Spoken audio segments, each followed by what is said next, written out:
24। हाँ भाई, ड्यूटी अफसर कौन है यहाँ पर? पहचान गए मुझे? जी सर। किधर है? बैठो। कौन है? कुर्सी तुम्हारी कौन सी है? बैठो, बैठ जाओ, बैठो, बैठो। नमस्कार, आप देख रहे हैं एनएमएफ न्यूज और मैं हूं आपके साथ शाफनी पटनायक। जब एक अधिकारी बिना वर्दी, बिना प्रोटोकॉल के जनता के बीच में पहुंचता है तो ये समझ लेना चाहिए कि जनता के साथ न्याय जरूर होगा। जो शिकायतें जनता की है उन्हें न्याय जरूर मिलेगा। ऐसा हम इसलिए कह रहे हैं क्योंकि हरियाणा के डीजीपी ओपी सिंह का एक वीडियो सोशल मीडिया पर ज्यादा वायरल हो रहा है। इस वीडियो में आप साफ देख सकते हैं किस तरीके से बिना वर्दी, बिना प्रोटोकॉल के ओपी सिंह पहुंचे हुए थे साइबर थाना में, और यहां पर ये वीडियो उन्होंने खुद रिकॉर्ड किया है। सबसे पहले इसको लेकर उन्होंने अपने सोशल मीडिया में जानकारी दी कि किस तरीके से वो गुरुग्राम के एक साइबर थाना में पहुंचे थे। जब वो वहां पर पहुंचे तो जो गार्ड वहां पर था वो उन्हें पहचान नहीं पाया।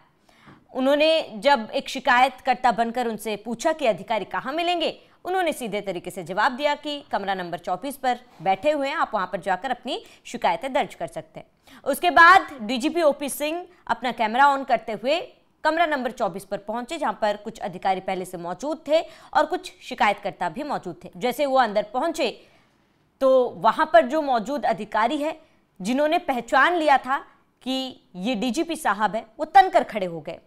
हालांकि वहां पर वर्दी पहना एक शख्स, एक अधिकारी वहां पर मौजूद था जो तब भी नहीं समझ पाया कि वो है कौन।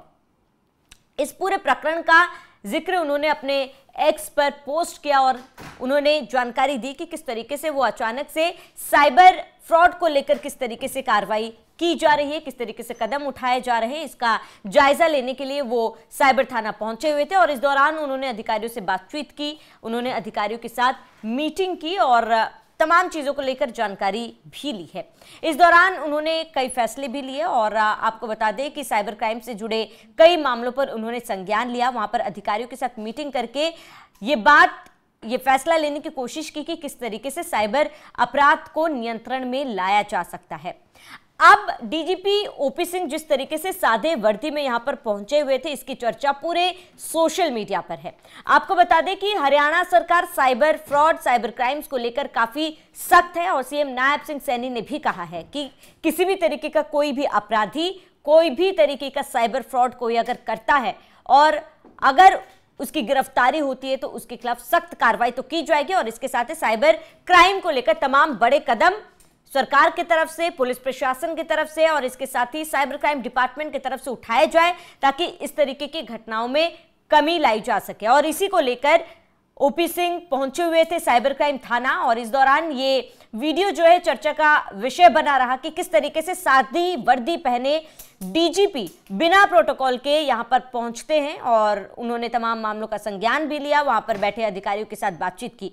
जब ये प्रकरण हो रहा था तो पूरे थाने में ये बात अब धीरे धीरे फैल गई कि डीजीपी साइबर थाने पहुंचे हुए और उसके बाद पूरे थाने में जितने भी अधिकारी थे सब अलर्ट मोड पर आ गए और वहां पर एक एक करके तमाम अधिकारियों की भीड़ जुटती गई। हर लेवल के अधिकारी तब वहां पर पहुंचे। उसके बाद मीटिंग हुई और चर्चा हुई, जिसके बाद कुछ बड़े फैसले लिए। जो बड़े फैसले इस मीटिंग के दौरान लिए गए थे वो क्या है, वो हम आपको ग्राफिक्स के जरिए बताते हैं। तो सबसे पहले आपको बता दें कि फैसला लिया गया, अगर बैंक ने ड्यू डिलिजेंस नहीं किया तो साइबर क्राइम का नुकसान बैंक ही भरेगा। यह बड़ा फैसला लिया गया है इस मीटिंग में। इसके साथ ही फ्रीज हुए छोटे अमाउंट वाले मामले में बगैर एफआईआर के आईओ लोक अदालत से कंप्लेनेंट को पैसे वापस दिलाया जाएगा। हेड बॉयज एंड गर्ल्स का स्पाइक मैफे के सहयोग से एक नेटवर्क बनाया जाएगा जो इवेंट के माध्यम से साइबर क्राइम एवं ड्रग के बारे में इन जेन अल्फा के उत्साही बच्चों के माध्यम से लोगों को जागरूक किया जाएगा। आगे डीजीपी ने ये फैसला लिया है कि एक फीडबैक आया है लोक अदालत में चालान का रिकॉर्ड महीनों महीनों नहीं पहुंचता है। इसको लेकर सीपी गुरुग्राम को भी निदान करने के लिए निर्देश डीजीपी ने दिए हैं और आखिर में आईजी साइबर को निर्देश हर सप्ताह कम से कम एक साइबर थाना विजिट करे, साइबर क्राइम के शिकार के किसी 3 समस्या को पहचान कर उसका निदान जरूर करे। तो इस मीटिंग में यह फैसला लिया गया है कि किस तरीके से समय रहते जो लंबे वक्त से पेंडिंग साइबर क्राइम के मामले हैं उसको पूरा किया जा सकता है। लेकिन इसी बीच डीजीपी को हमेशा इसलिए भी जाना जाता है कि वो यंगस्टर्स में काफी ज्यादा फेमस है और अपने बयानों को लेकर काफी ज्यादा चर्चाओं में रहते हैं और उन्हें भी पता है कि साइबर क्राइम आजकल के समय में युवाओं में काफी ज्यादा चर्चित भी है और साइबर के तमाम तरीकों को लेकर युवा काफी ज्यादा समझते भी है। और इसी को लेकर उन्होंने ये फैसला लिया है कि एक टीम या फिर कमेटी बनाई जाएगी जिसमें जेन जी, जेन अल्फा के लोग जो है वो यहाँ पर बच्चे जो है उन्हें शामिल किया जाएगा ताकि लोगों को साइबर फ्रॉड के बारे में समझा सके और बताया भी जा सके। ऐसे में क्या होंगी, इसमें 2 चीजें होंगी कि जो यंगस्टर्स हैं, जो लोग साइबर फ्रॉड में आजकल काफी ज्यादा इन्वॉल्व पाए जाते हैं, वो लोग तो जागरूक होंगे और वो खुद लोगों को जागरूक करेंगे। तो क्राइम दर में भी, साइबर क्राइम दर में भी इसमें कमी आ सकती है और इसके साथ ही लोगों को शायद कनेक्ट करने में, समझने भी और ज्यादा आसानी होगी कि साइबर फ्रॉड कैसे होता है और इससे कैसे बचाया जा सकता है। अब जिस तरीके से साइबर थाने डीजीपी पहुंचे हुए थे, उनके इस काम की सोशल मीडिया पर जमकर तारीफ हो रही है। सोशल मीडिया पर लोग क्या कह रहे हैं वो आपको ट्वीट के जरिए दिखाते हैं। तो आपको बता दें कि ममता राजगढ़ नाम की एक इंस्टा यूजर ने लिखा है कि सिस्टम में सुधार तभी आता है जब कोई जिम्मेदार व्यक्ति खुद जमीन पर जाकर सुनता, समझता और फैसले लेता है। गुरुग्राम साइबर थाने में आपकी बातचीत से जो कदम उठाए गए हैं वे वाकई पीड़ित केंद्रित और बेहद व्यवहारिक है। वहीं एक अन्य यूजर ने लिखा है कि सिस्टम में सुधार तभी आता है जब कोई जिम्मेदार व्यक्ति खुद जमीन पर जाकर सुनता, समझता और फैसले लेता। गुरुग्राम साइबर थाने में आपकी बातचीत से जो कदम उठाए गए वह वाकई पीड़ित केंद्रित और बेहद व्यवहारिक है। एक अन्य यूजर ने लिखा कि इरादा सही है, प्रयास सराहनीय है। सिस्टम जब जवाबदेही लेना शुरू करे और नागरिक ग्राउंड से फीडबैक दे तभी सुधार असली होते हैं। साइबर फ्रॉड में बैंक की जवाबदेही पर स्पष्ट बात और युवाओं में जागरूकता नेटवर्क बनाने की सोच अच्छी दिशा है। गुरुग्राम जैसे शहरों में साइबर सुरक्षा की प्रक्रिया मजबूत हो, रिकॉर्ड टाइम पर पहुंचे और थाना लगातार विजिट हो, यह जरूरी कदम था, उपयोगी भी। कम बातें ज्यादा जमीनी सुझाव भी भरोसा बढ़ाते हैं। ऐसे संवाद और समाधान को सलाम।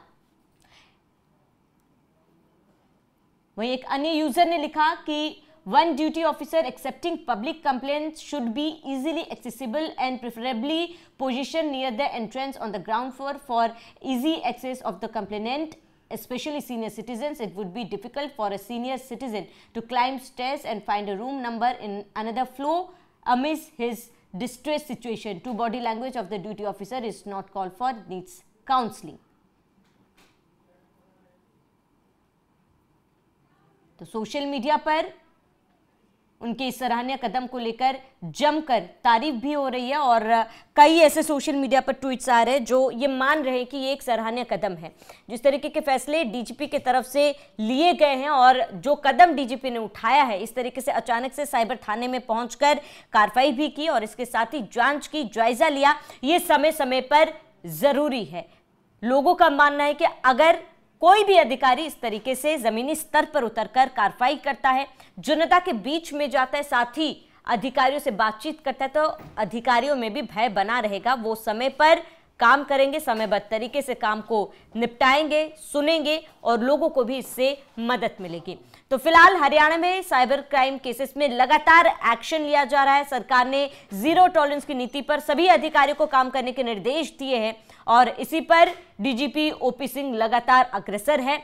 वो अक्सर और हमेशा उनकी यही कोशिश रहती है कि क्राइम रेट्स कम हो, साइबर फ्रॉड्स में जो कमी आनी चाहिए वो समय रहता है और इसी को लेकर ये तरीका उन्होंने अपनाया और इस मीटिंग में तमाम जरूरी फैसले लिए। फिलहाल डीजीपी ओपी सिंह के इस तरीके को लेकर आपका क्या कहना है, हमें कमेंट कर जरूर बताएं। साथ ही बने रहिए एनएमएफ न्यूज के साथ।